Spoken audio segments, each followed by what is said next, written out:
We know that the conic sections are called so because they are created when you slide a plane uh, with respect to two cones, or at least one of them. Today we're going to see roughly how it was constructed, uh, a way to showcase, to display uh, with a little animation. So, first of all, what it was created was uh, a point where we're going to start everything. In this case, it was chosen to be the origin.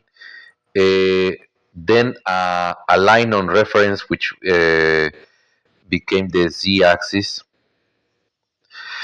and then we created the cones with the help of two circles. We define a slider that goes from 0 to 90 degrees, and this is going to be the critical part. A few other auxiliary points and intersections. But here's the thing: in order to see how are we going to call the different conics, it depends on the angle the sliding planes makes with respect to the cones. In this case, um, the ideally we would like to compare the angle that is created between the z-axis and the angle that is the generatrix of the cones.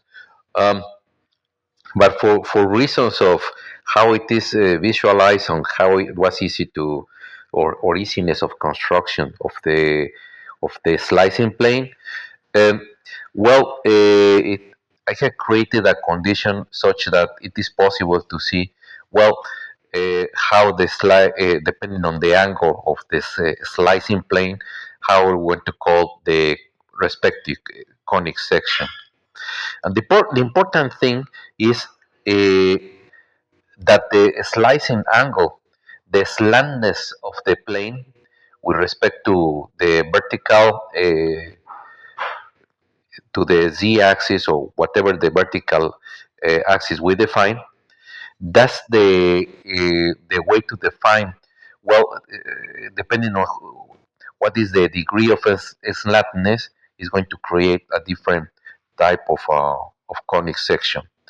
So let us see in particular, well, in this case, we have that from 0 degrees up to about 16 degrees, then we create hyperbolas, right?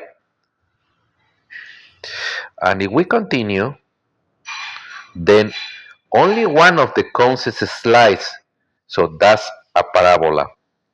If we continue, well, we're going to continue seeing parabolas all the way until we reach about 72 degrees in this case of this plane, and from there on is going to be an ellipse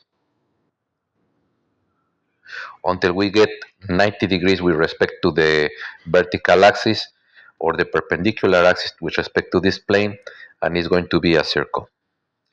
So I'm going to stop this talk, just leaving the animation so that you can observe.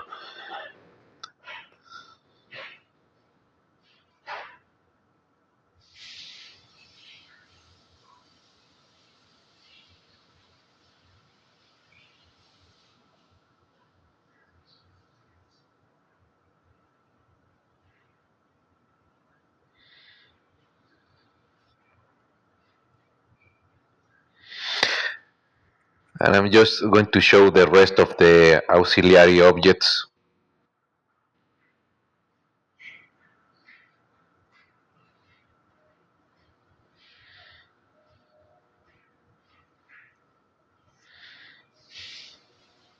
Well, sorry about that.